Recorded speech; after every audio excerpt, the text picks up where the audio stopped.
Bonjour tout le monde. Alors aujourd'hui, avant de commencer notre partie sur Morrowind, j'aimerais bien au moins prendre quelques secondes pour, même si je me doute qu'il ne verra jamais cette vidéo, mais tout de même pour avoir une pensée pour un YouTuber qui arrête, un streamer de manière générale, qui arrête les vidéos YouTube, les streams sur Twitch. C'est Aquartz, Dr Chocapic. Je regarde depuis plusieurs années.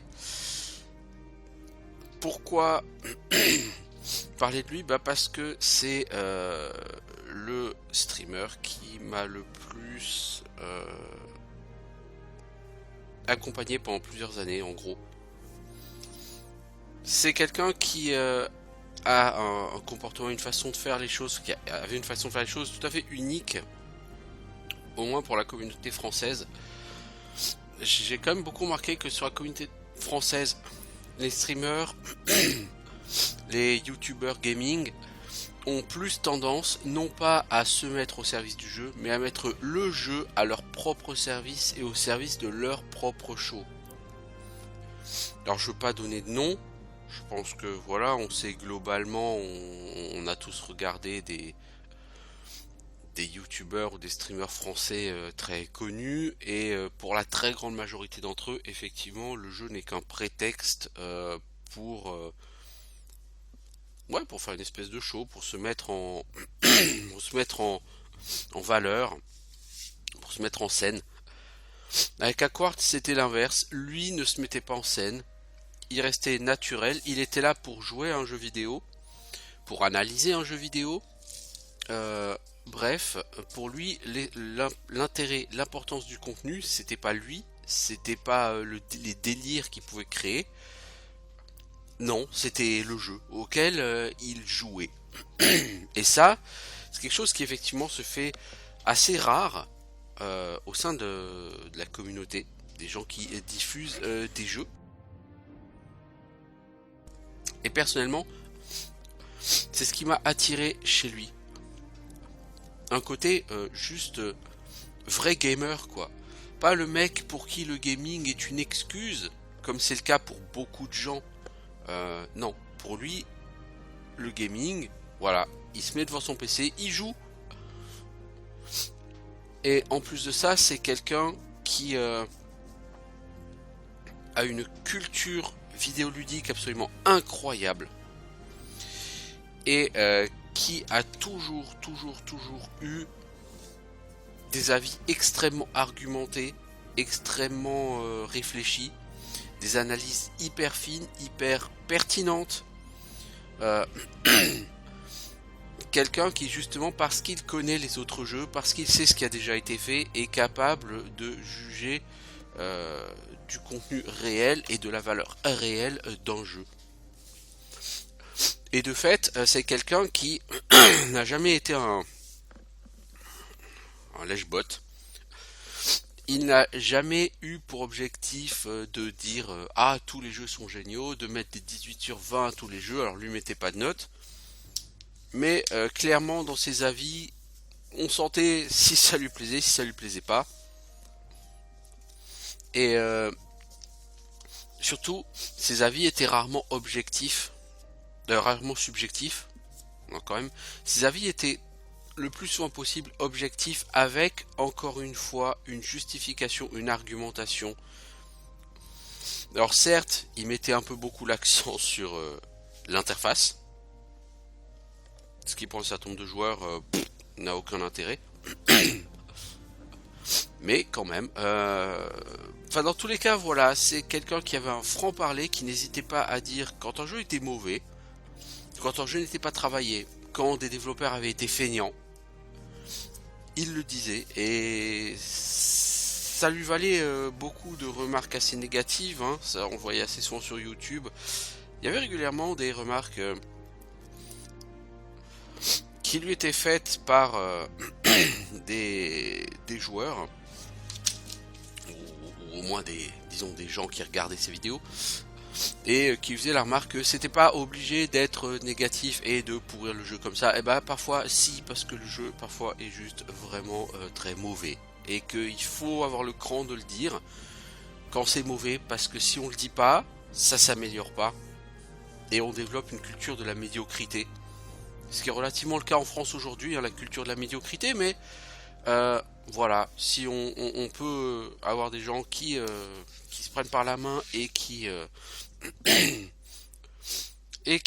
voilà, qui donnent leur avis réellement et sans embâche, et ben ça peut ne faire que du bien. Et ça, c'est quelque chose qui est ultra rare. Je veux dire, des gens qui sont aussi critiques, mais au sens, j'ai envie de dire, noble du terme. C'est-à-dire que à Quartz, tu le voyais pas dézinguer un jeu pour le plaisir de dézinguer un jeu. Ça lui faisait pas plaisir de dézinguer un jeu, et ça se sentait aussi. Parce qu'avant tout, à Quartz, c'est un amateur de bons jeux vidéo, et de jeux vidéo bien faits et bien pensés.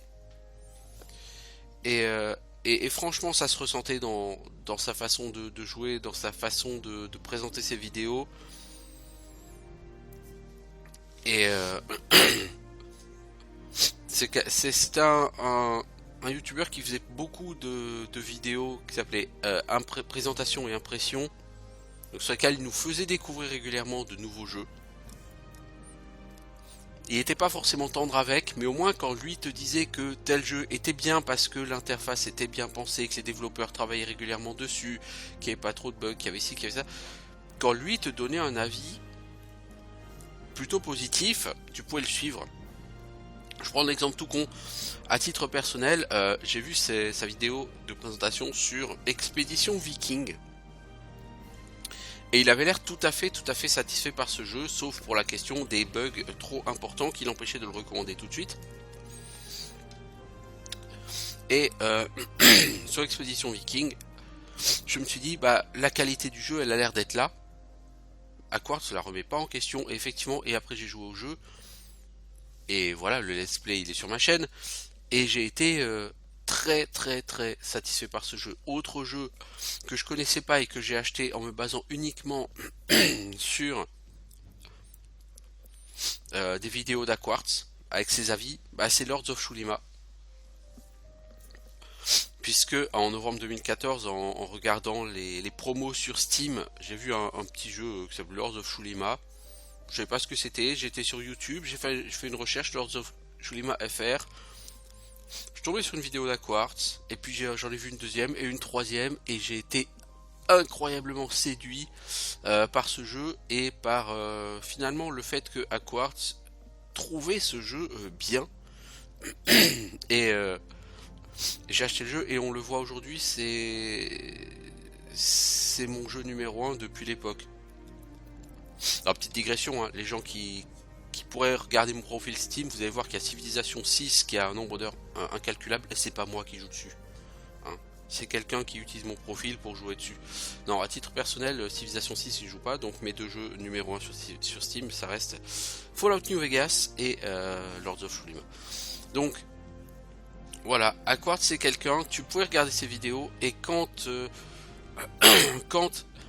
il te recommandait un jeu, tu savais que tu pouvais y aller les yeux fermés.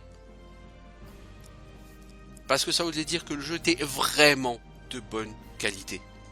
Il te recommandait jamais une bouse, il te recommandait jamais un jeu pas fini. Et ça, vraiment ce franc-parler, c'est ce que moi j'attends de la part de quelqu'un qui va faire une vidéo qui s'appelle présentation et impression. Parce que si c'est pour me dire que tous les jeux sont bien, ça ne sert à rien. Voilà. Donc, pour son franc-parler, pour la qualité de ses analyses, pour sa culture vidéoludique, pour toujours l'objectivité de son travail, c'est quelqu'un qui va beaucoup me manquer à titre personnel. Et s'il y a des gens parmi vous qui ne connaissaient pas Aquartz, après c'est possible parce que c'est quelqu'un qui dont la chaîne YouTube avec somme toute assez peu d'abonnés, hein. On a passé les 10 000 abonnés en 2016, je crois, début 2016. Euh, mais allez-y, allez la regarder, allez voir ses vidéos, allez voir sa vidéo sur Dominique Pamplemousse, par exemple. Un jeu dont j'aurais jamais entendu parler et une vidéo que je regarde mais régulièrement parce qu'elle me fait totalement triper. Et où là encore, elle me fait triper non pas parce que c'est un sketch de Hogwarts, mais pour le jeu en lui-même. Donc si vous le connaissez pas, regardez ces vidéos vraiment sur Lords of Shulima, sur Icewind Dale, sur Baldur's Gate. Ses vidéos de présentation d'anciens jeux, il a fait une vidéo sur Icewind Dale 2, sur Temple of Elemental Evil. Vraiment, faites-le, faites-vous plaisir. Parce que vous allez vraiment voir quelqu'un qui vous présente les choses d'une manière très pertinente. Et après, ça m'a jamais étonné qu'il dépasse pas tellement les 10 000 abonnés sur YouTube. Pourquoi? Parce que même si son contenu est certainement le contenu de la meilleure qualité de tout ce que j'ai vu sur YouTube, euh, encore une fois, c'était pas un showman. Il n'était pas là pour faire le show, il n'était pas là pour se mettre en valeur, il était juste là pour jouer. Donc il se mettait au service du jeu. Et aussi une chose très rare chez lui, que vous ne trouverez pas chez moi par exemple, c'est quelqu'un d'une grande correction dans son langage. C'est quelqu'un qui parle très bien français.